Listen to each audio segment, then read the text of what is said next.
제가 형제 자매님들한테 이렇게 프린트해 드린 제4장의 의복 출애굽기 28장에 나오는 이 그림은 완전한 그림이 아닙니다. 다만 이렇게 이제 설명을 돕기 위해서 이렇게 출력한 것이고 참고만 하시기 바랍니다. 이걸 뭐 이렇게 여러 사람한테 나눠주고 그렇게 하실 필요는 없습니다. 아멘. 자, 우리가 하나님의 경륜은 그리스도와 교회입니다. 그리스도는 하나님의 경륜의 중심과 모든 것이시고 교회는 그리스도의 단체적인 표현입니다. 구약은 이러한 하나님의 경륜을 예표와 예언으로 묘사해 주고 있습니다.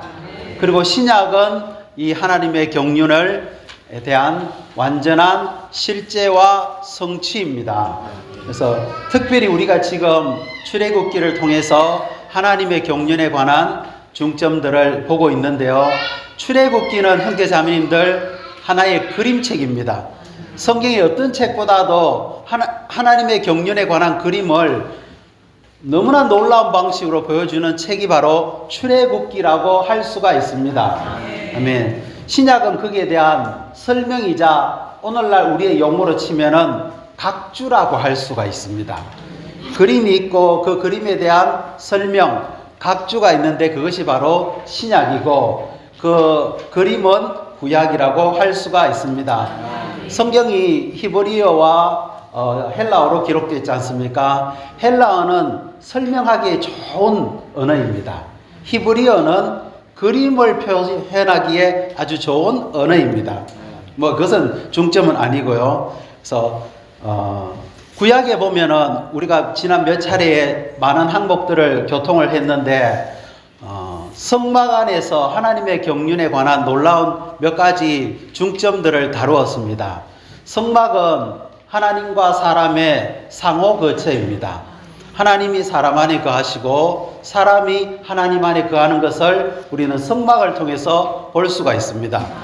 또 그 성막 안에 가장 깊은 곳인 지성소 안에서 아주 놀라운 항목을 우리가 보았는데 언약궤 위에 있는 속죄 덮개, 이건 아주 비밀합니다.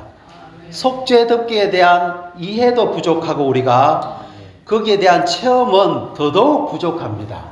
아멘. 속죄 덮개는 우리의 화해 장소이신 그리스도를 묘사해 주고 있습니다. 아멘. 그 다음에 두 번째가 성소 안에 있는 순금 한 달란트로 만들어진 뭡니까? 금등 잔대입니다. 이건 역시 매우 비밀합니다. 그 금등 잔대의 그 실질은 순금입니다. 아버지 하나님을 상징하고 그 모양은 부활 안에서 자라는 아들 하나님을 보여주고 있습니다. 그리고 그 위에 7 등잔 있지 않습니까? 이것은 그 영의 기능을 말해주고 있습니다. 이것이 삼일 하나님을 상징하고 있을 뿐만 아니라 계시록 1장에 올 때 7 금등잔대가 바로 7 지방에 있는 교회들이라고 했습니다. 그래서 삼일 하나님이 그 영으로 재생산되시고 그리스도로 재생산되시고 그 영으로 실제화되신 것이 바로 교회입니다. 아멘. 그 다음에 형제 자매님들이 출애굽기 라이프 스타디를 읽어보시면 출애굽기 라이프 스타디가 꽤 깁니다. 아마 성경 중에서 구약에 대한 내용을 설명하는 라이프 스타디 내용 중에서 출애굽기가 아마 가장 길 겁니다. 근데 거기에서 가장 많은 항목 17 항목을 다루는 내용이 뭔지 아십니까? 제4장의 의복입니다. 그만큼 이 내용이 중요하고 비밀하다는 것을 우리에게 말해주고 있습니다. 제 서론이 너무 길죠. 아멘. 그런 것처럼 우리는 이 제4장의 의복이 무엇이고 특별히 이 제4장의 의복 가운데서 판결, 가슴바지의 내용을 우리는 체험하고 알 필요가 있습니다. 아멘. 그래서 저는 이거를 설명할 제 안에 체험은 아주 부족하고 이해력도 아주 부족합니다. 그럼에도 불구하고 이것을 우리가 다루어야 합니다. 아멘. 이 항목에 대해서 많은 시간을 어떻게 17 메시지로 형제님이 그렇게 교통한 것을 제가 어떻게 다 말하겠습니까? 그러나 인상을 주고 싶고 이것이 우리 안에 새겨져서 우리의 교회 생활 가운데서 우리를 지배하고 통제하는 분명한 이상이 되기를 원하고 그 이상에 따라서 우리는 하나하나를 체험하기를 원합니다. 자, 그러면은 그 제4장의 의복을 한번 보시면요. 출애굽기 28장에 이렇게 말하고 있습니다. 28장 2절입니다. 너는 내 형 아론을 위해 거룩한 의복을 만들어 그를 영광스럽고 아름답게 하여라. 제4장의 의복은 거룩합니다. 그런데 그 표현은 영광스럽고 아름답습니다. 어떤 옷이, 어떤 의복이 아름다운 의복들은 많이 있습니다.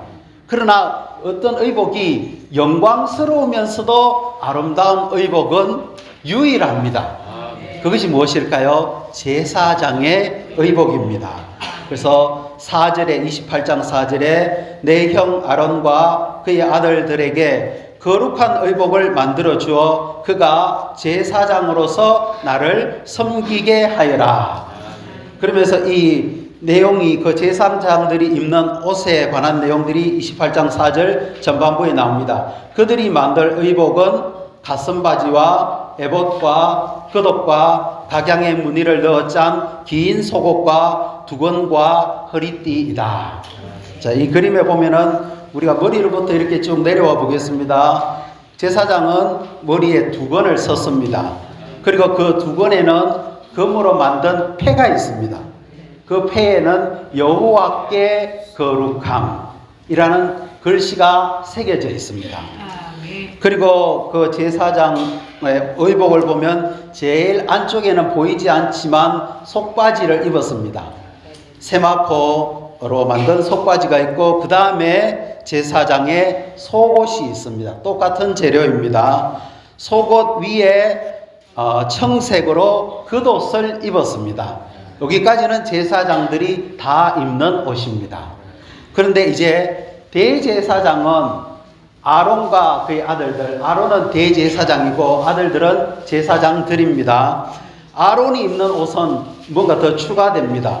그 속옷 위에 무엇을 입느냐 하면은 청색으로 된 겉옷을 입습니다. 이 그림이 정확하지는 않습니다. 아마 이 겉옷은 속옷보다 좀 더 길게 내려왔을 것입니다. 아멘. 이 청색으로 된 겉옷을 입고 그 겉옷의 제일 옷단에는 뭐가 있느냐 하면은 금방울과 석류들이 번갈아 가면서 달려 있습니다. 그리고 마지막으로 그 겉옷 위에 마치 조끼와도 비슷한 에봇을 이렇게 입습니다. 흥지자입니다. 에봇이라는 것은 뜻이 뭐냐 하면은 매달다, 붙들다 이런 뜻입니다. 이 단어는 히브리어 단어인데 이거를 우리말로나 영어로 번역할 게 없습니다. 왜냐하면 그런 게 우리의 일상생활에는 없었기 때문에 그냥 이것을 에봇이라고 하는 겁니다. 그리고 그 에봇은 에봇 위에 뭐가 달려 있습니까? 가슴에는 12보석이 있는 판결 가슴바지가 부착되어 있고 어깨에는 어깨바지가 있는데 그 어깨바지에는 호마노가 금태에 박혀 있습니다. 이것들이 에봇과 연결되어 있습니다. 아멘. 그 내용들을 깊이 자세히 설명하려면 많은 시간이 필요합니다. 그래서 에봇은 재료를 뭘로 만드냐면 그 그림을 한번 보십시오. 거기에 황금색이 보입니까? 아멘. 거기에 청색도 보입니까? 그래서 에봇은 금실에다가 청색 실에다가 자주색 실에다가 또 진홍색 실에다가 아주 이렇게 고운 배실로 짜서 이 에봇을 만듭니다. 그 각각 항목에는 의미가 있습니다. 금이라는 것은 하나님의 신성한 본성을 말해주고 있습니다. 그 다음에 청색이라는 것은 그리스도의 하늘에 속한, 하늘 색깔이 뭡니까? 예, 푸른색이지 않습니까? 그리스도의 삶은 이 땅에서의 우리와 우리 같은 천연적인 타락한 사람인 흙이나 갈색이 아니고요. 그분의 인생의 삶은 청색입니다. 하늘에 속한 삶을 살았습니다. 그럴 뿐만 아니라 자주색은 성경에서 보통 자주색은 왕권을 의미합니다. 왕다움을 의미합니다. 그분의 이 땅의 삶은 정말 왕으로서 살았습니다. 그리고 진홍색은 우리가 다 알다시피 그리스도의 구속을 상징합니다. 그리고 마지막으로 아주 흰, 아주 고운 그 배실은 그리스도의 순수하고 균형 잡히고 뭡니까? 어떤 흠과 티도 없는 그리스도의 인성을 상징합니다. 아멘. 이런 것들을 서로 짜서 무엇을 만들었냐면 위에 겉옷 위에 입는 에봇을 만든 것입니다. 이 에봇이 무엇일까요? 그리스도입니다. 그분은 신성과 인성이 짜여지신 분, 그런 하나님 사람입니다. 그 하나님 사람 위에 이스라엘의 12 아들들의 이름이 한 개씩 보석 위에 이렇게 새겨져 있고 그것이 검태에 물려 있는데 이 가슴 바지는 오늘날로 말하자면 교회를 말하는 겁니다. 또 그 제사장의 어깨 바지에 있는 두 호마노 보석에도 이스라엘의 12 아들들의 이름이 새겨져 있습니다. 즉 그분의 우리를 짊어질 수 있는 강한 능력인 어깨와 우리를 사랑하시는 그분의 사랑 안에 뭐가 부착되어 있습니까? 교회가 부착되어 있습니다. 형제자매님들 어렵습니까?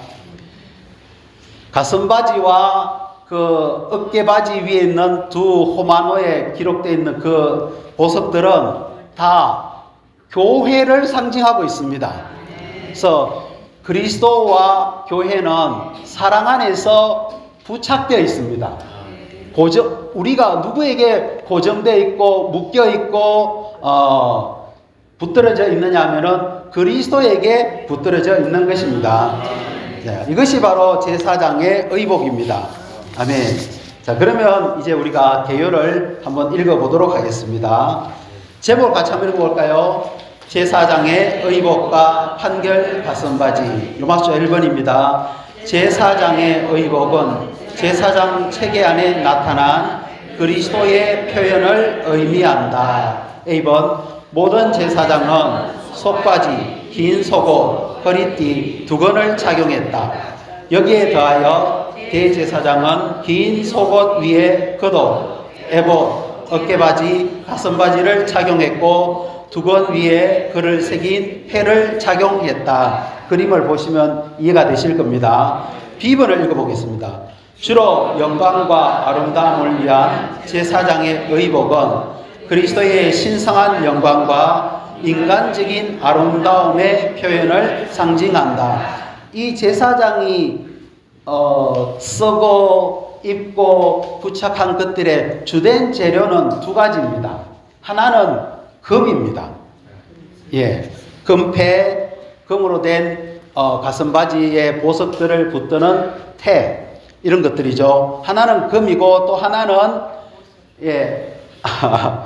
보석도 있는데 이 속바지, 속옷, 겉옷, 에봇을 만드는데 필요한 것은 실이었습니다. 이 실이 고운 세마포 실입니다. 이건 식물입니다. 금은 그분의 영광을 나타내는 신성을 상징하고요. 그 다음에 이 실은, 세마포 실은 그분의 인간적인 인성 안에서 표현되는 아름다움을 상징하고 있습니다. 아멘. 그래서 파랗게 물을 들이든 빨갛게 물을 들이든 자주색으로 물을 들이든 다 세마포 실로 된 것입니다. 금과 실입니다. 그래서 이것은 주로 영광과 아름다움을 위한 제사장의 의복은 그리스도의 신성한 영광과 인간적인 아름다움의 표현을 상징합니다. 아멘. 형제자매들, 사복음서를 읽어보시면 주님의 삶 자체가 이 제사장의 의복, 특별히 에봇을 통해서 표현되고 있습니다. 아멘. 그분의 삶은 얼마나 영광스러운지 모릅니다. 또 그분은 얼마나 왕다우신지 모릅니다. 또 그분은 얼마나 하늘에 속한 삶을 살고 있는지 모릅니다. 그분은 얼마나 고운 인생을 사셨는지 모릅니다. 이 형제자매들, 사복음서를 읽으실 때 이런 에봇을 생각하면서 읽어보십시오. 정말 그런 것들이 우리에게 보여집니다. 그래서 B번 밑에 있는 1번, 2번을 읽어보겠습니다.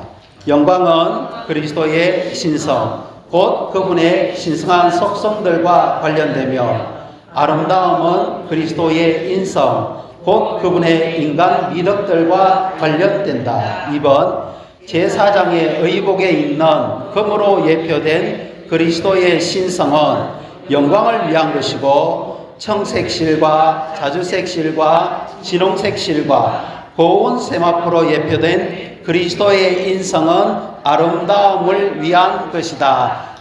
형제자매에서 갈라디아서 3장 27절에 우리가 그리스도 안으로 침례받았기 때문에 우리는 다 그리스도를 옷 입었다고 말하고 있습니다. 지지난주에 제가 말씀드렸죠. 그리스도를 옷 입었다는 것은 이런 제사장의 의복이신 그리스도의 표현을 갖고 있는 것입니다. 우리의 그리스도가 그러하실 뿐만 아니라 형제자매님들, 우리는 하나님의 생명에 있어서 하나님의 자녀들이고 신분에 있어서 우리는 왕들인 제사장들입니다. 우리는 반드시 이러한 그리스도의 영광과 그분의 아름다움을 지녀야 됩니다. 우리가 출생으로 말미암아 제사장들이 되었지만 그냥 제사장이 되는 게 아닙니다.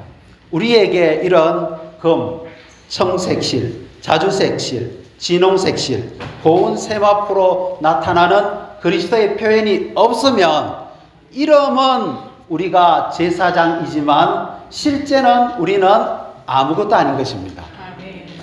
제 말이 맞습니까? 그래서 우리에게는 정말 이런 것이 너무너무나 필요합니다. 10번입니다. 신성한 영광과 인간적인 아름다움을 지니신 그리스도를 표현하는 생활은 하나님의 거룩한 처소에서 등잔에 불을 밝히는 제사장의 봉사를 수행하도록 우리를 거룩하게 하며 우리에게 자격을 준다. 아멘. 오늘 여기 집회 오실 때 무슨 옷을 입고 오셨습니까? 폴리에스테르 옷을 입고 오셨습니까? 모직 옷을 입고 오셨습니까? 제사장의 의복을 입고 오셔야 됩니다. 물론 오늘은 주로 저랑 형제님이 많이 말을 하지만 특별히 우리의 주의 상 집회에서 우리는 제사장들로 와야 됩니다. 제가 이번 주일날 집회 때 그런 오천에서 집회하면서 그런 교통을 했습니다. 형제 자매님들, 오늘 제가 찬송을 3곡이나 골랐습니다. 신청을 했습니다. 우리 12명이 모였는데 혼자서 3곡을 한다는 거, 이거는 비정상입니다. 우리가 올 때 왜 그리스도로 옷 입지 않고 제사장으로 오지 않으니까 나는 어떤 찬송을 골라야 될지 부담이 없는 겁니다. 이거는 비정상입니다. 우리가 그렇게 해서는 안 됩니다. 주의 상 집회 올 때 그리스도에 관한 찬송, 아버지에 대한 경배에 관한 것들을 우리는 준비하고 오셔야 됩니다. 내가 준비하고 왔지만 성령의 흐름에 따라서 그것이 안 맞으면 나는 가만히 있으면 됩니다. 그러나 어떤 성령의 흐름이 있으면 그것을 말하고 찬송하고 불러야 됩니다. 이것이 바로 우리가 제사장으로서 그리스도의 표현을 가지고 집회에서 등불을 밝히는 것입니다. 이런 집회가 우리에게 회복될 필요가 있습니다. 그러나 제가 압니다. 다음 주 되면 싹 다 까먹습니다. 정말입니다. 그 다음 주에 또 이야기하죠. 또 까먹습니다. 제 부담은요, 형제 자매님들이 이것을 잊어버리지 않을 정도로 매주 말하고 싶습니다. 그래서 우리가 완전히 철저하게 제사장들로서 집회에 와서 그리스도를 표현하는 것을 가지고 등잔에 불을 밝히는 것입니다. 빛을 비추는 것입니다. 이건 너무너무나 중요합니다. 우리가 왜 회복이라고 말합니까? 저는 아직 후반부 중심 내용도 못 들어갔습니다. 우리가 회복이 되려면 이런 것들이 회복돼야 됩니다. 정말입니다. 모두가 다 제사장으로서 그리스도를 나타내고 표현함으로써 집회 가운데서 신성한 빛을 비춤으로 하나님이 여기 계시다 해야 되지 않겠습니까? 1시간 반 집회를 했는데 내려가면서 오늘 집회에는 빛이 없었다. 뭘까? 이렇게 되어서는 안 됩니다.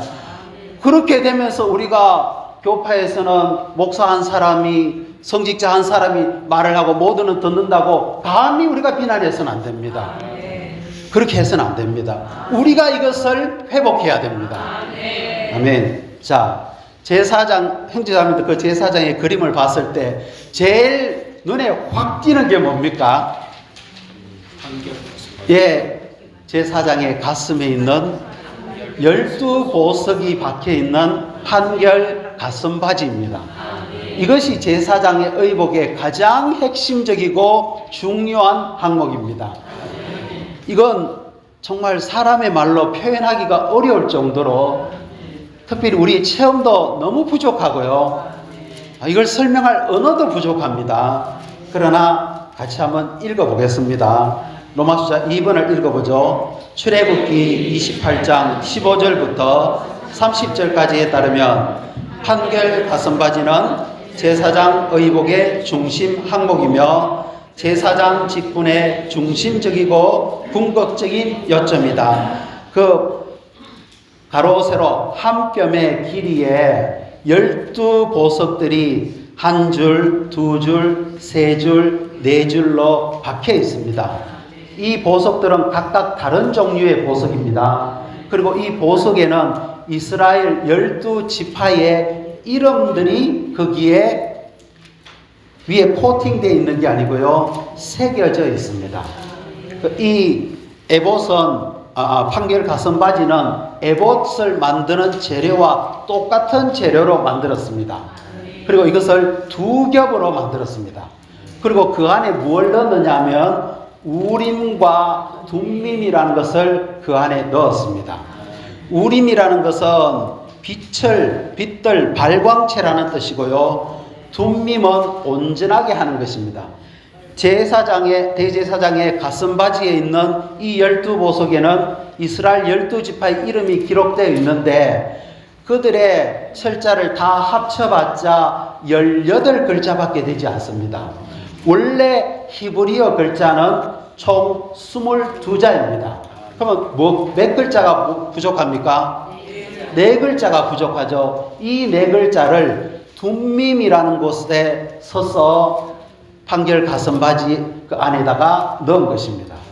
아멘. 자, 그러면은 그 다음 내용들을 한번 읽어보죠. A번 가슴바지 위에 있는 12보석에는 이스라엘 12지파의 이름이 새겨져 있는 이 보석들은 함께 건축되어 한 실체가 된 구속받고 변화된 하나님의 모든 백성을 상징한다. 시간이 없지만 그래도 말해야 될 게 필요합니다.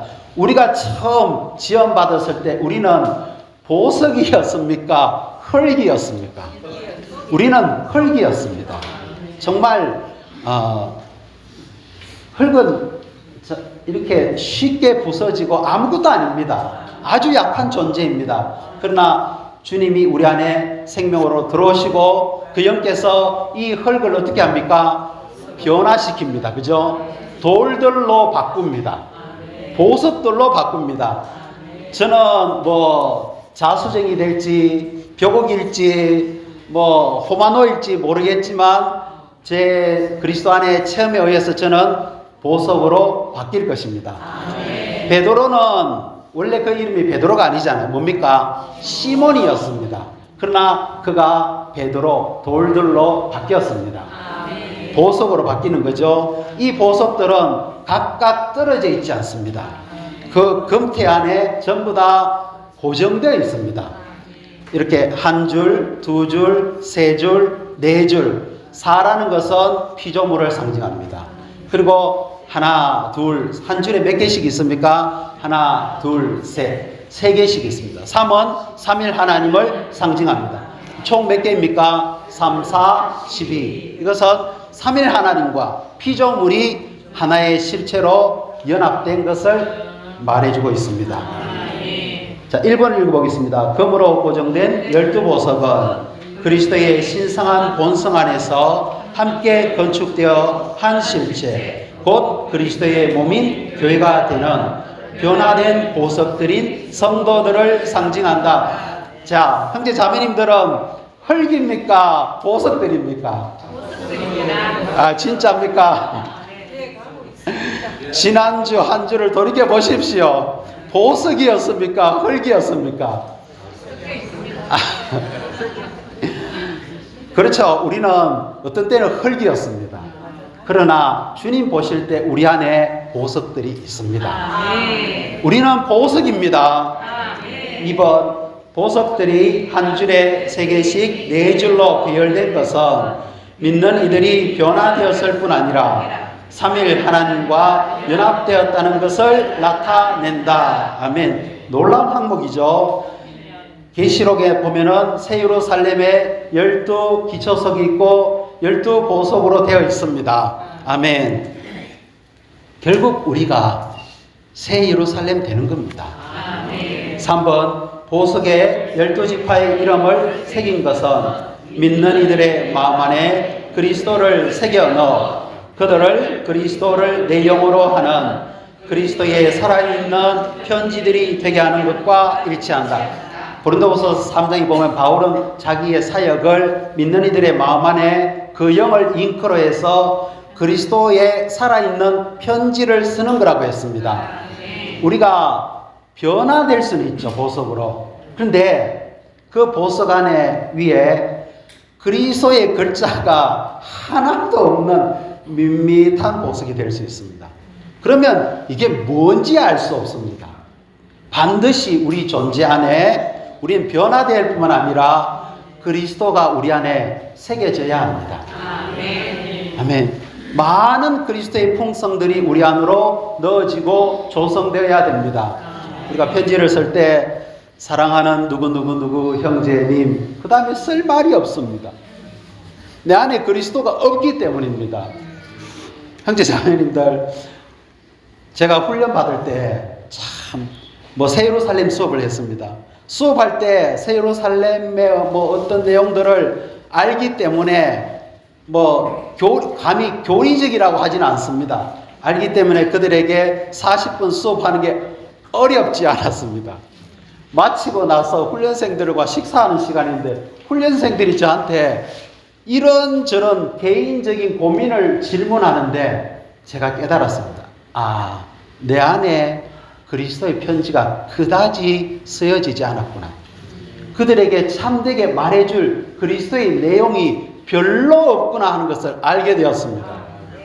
그래서 그 훈련생들과 식사하면서 교통하는 시간이 너무 뜨거웠습니다. 주 예수님, 우리 안에 그리스도의 글자들이 새겨져야 됩니다. 우리가 정말 그리스도의 편지들이 되어야 됩니다.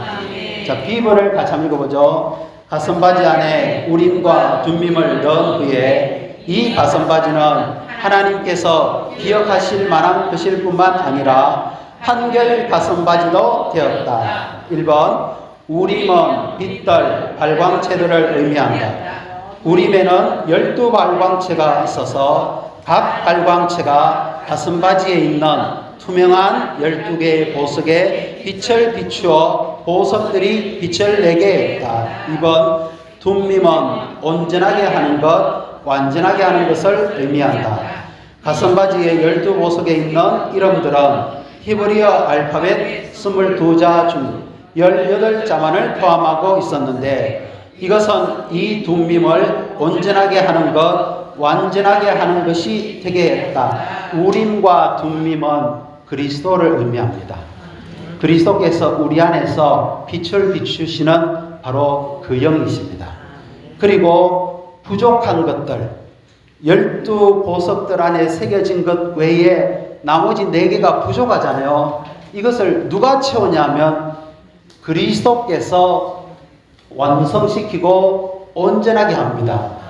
형제자매들, 우리가 집회할 때 많은 형제자매들이 신언을 합니다. 정말 빛비춤이 있습니다. 그런데 그 집회를 전체적으로 볼 때 이게 뭐가 불완전합니다. 완전하지 않습니다. 하나의 뭔가 완성된 어떤 메시지가 그 집회 가운데 나오지 않고 있습니다. 우리가 아무리 그리스도를 풍성하게 누리고 그리스도를 체험했다 할지라도 우리의 모든 것은 완전하지 않습니다. 여기에 4글자인 둠밈이신 그리스도가 필요합니다. 그래서 어떤 지체 안에서 주님이 일어나서 말씀하실 때 4글자가 더해질 때 완전한 하나의 그림이 됩니다. 제가 지금 이론을 말하고 있는 것 같습니까? 아닙니다. 이건 정말 놀라운 실제입니다. 자, 3번 읽어봅시다. 우림이 각각의 보석을 비추는 중에 어떤 보석들이 어두워짐으로써 22자의 온전한 알파벳을 사용하여 단어와 문장을 조합해 낼 수 있다. 아멘. 하나님이 우리에게 말씀하시는 방식은 이렇게 반짝반짝 빛나는 보석들을 통해서 말하는 게 아닙니다. 어두워진 글자들을 통해서 주님이 우리에게 말씀하십니다. 계시록 2장과 3장에 있는 7교회들에게 주님 말씀하실 때 그 교회들의 부정적인 상황, 어둠에 속한 상황들이 바로 하나님의 말씀하심입니다. 바울이 고린도 전서를 쓸 때 고린도 교회가 영광스럽고 놀랍고 탁월하고 빛나고 그래서 쓴 게 아닙니다. 그게 11가지의 많은 문제들이 있습니다. 분열, 엄행, 형제가 형제를 법정에 소송하는 것, 은사를 남용하는 것, 부활을 믿지 않는 것, 이 많은 문제들이 어두워지고 있을 때 바울은 그의 영 안에서 우림과 둠밈을 가지고 고린도전서를 쓴 것입니다. 아멘. 그래서 하나님이 말씀하시는 것은 우리하고 다릅니다. 우리의 교회 생활이 다 좋고 다 빛나고 이러면은 크게 하실 말씀이 없습니다. 누군가가 깜빡깜빡 어두워지고 있습니다. 무슨 부정적인 상황이 있습니다. 그럴 때 그것이 바로 하나님의 뭐라고요? 말씀하심입니다. 아멘. 4번입니다. 출애굽기 28장 19절과 29절과 30절에 있는 판결이라는 단어는 하나님께서 그분의 백성 가운데 일어나는 모든 일과 관련하여 규정을 갖고 계신 것을 가리킨다. 판결은 어떤 결정을 가져오며 그 결과 우리는 하나님의 인도를 갖게 된다. 하나님의 인도는 반드시 판결이 따릅니다. 그래서 우리 자신이 육체와 자아와 세상적인 것들이 판결받으면 받을수록 하나님의 말씀하심은 따라오고 인도는 따라오는 것입니다. 그래서 형제자매들, 생명의 체험에 육체를 처리하고 자아를 처리하고 타고난 조성을 처리하고 영을 처리하는 이 문제가 그렇게 중요한 것입니다. 우리가 정말 그렇게 많이 처리받으면 받을수록 우리 안에 하나님의 말씀하심과 인도는 더 분명해집니다. 자, 5번, 6번을 읽어보겠습니다. 신약에서 우림과 둠밈의 실제는 연합된 영이다. 연합된 영은 거듭난 사람의 영인 우리의 받아들이는 영 안에 거하시는 성령이신 하나님의 계시하시는 영이다. 우리의 연합된 영이 바로 우림과 둠밈의 실제입니다. 아멘. 6번입니다. 우리가 변화되지 않고 투명하지 않다면 또한 우리가 살아계신 하나님의 영으로 내 영이신 그리스도가 새겨진 적이 없고 우리 안에 아무런 글자도 새겨지지 않은 단지 불투명한 돌들에 불과하다면 하나님께서 우리를 통해 말씀하시는 것은 불가능할 것이다. 천장을 한번 보십시오. 많은 등들이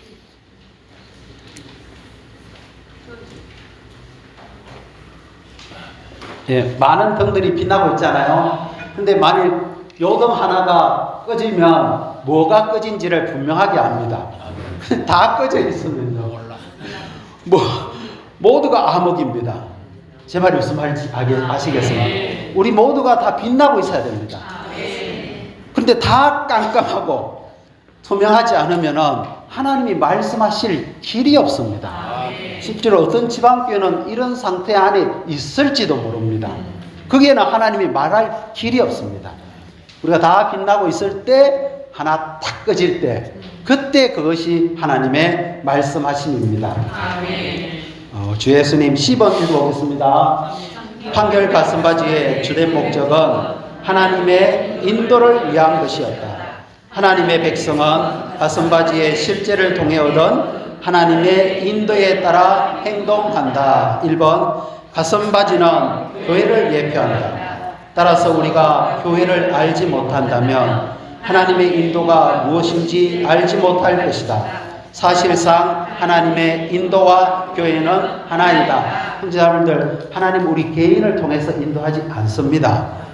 단체적인 건축된 12보석인 교회를 통해서 하나님은 인도하십니다. 그렇기 때문에 교회의 집회를 소홀히 해서는 안 됩니다. 정말 저는 많은 체험 때 교회 안에서 성도들이 말하고 신원하는 것을 통해서 하나님이 이렇게 인도하고 계시는구나를 알게 됩니다. 정말 그렇습니다. 2번, 교회는 하나님의 인도인데 이것은 교회가 하나님께서 그분의 인도를 알려주시는 수단인 신성한 알파벳을 지니고 있기 때문입니다. 아멘. 우리 하나하나가 하나의 자판입니다. 아멘.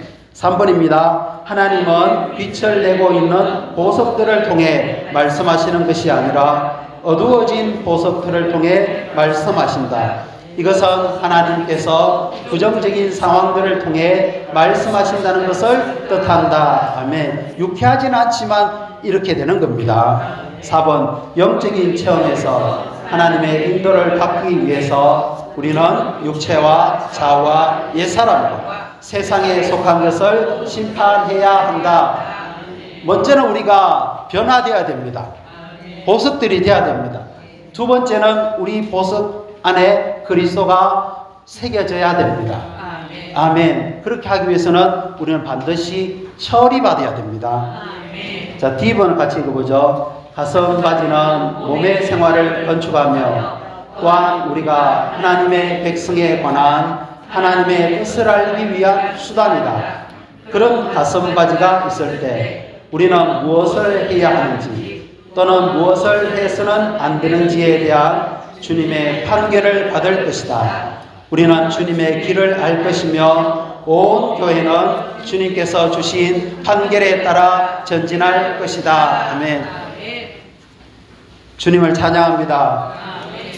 이스라엘 백성이 여리고성을 정복하고 그 다음에 아이성을 전투했을 때 아간이라는 사람이 신할 그 외투와 금과 금덩이를 훔쳐서 자기 장막 밑에 묻어두었습니다. 그래서 아이성에서 이스라엘 백성은 여지없이 패배했습니다. 그 원인을 알고자 어떻게 했습니까? 대제사장 엘르아사를 이 우림과 둠밈을 입고 여호수아 앞에 나왔습니다. 첫 번째 빛이 탁 꺼졌습니다. 유다 지파에 그게 J가 될지 모르겠죠. 글자가 딱 꺼졌습니다. 그러니까 유다 지파가 딱 나왔습니다.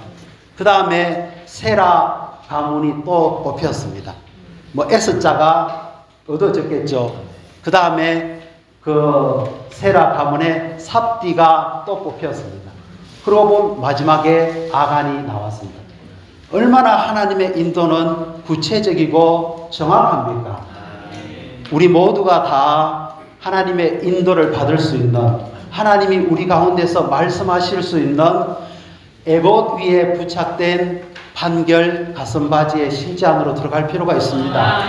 정말 우리는 이렇게 교회 생활하는 영광스러운 교회가 되기를 원합니다.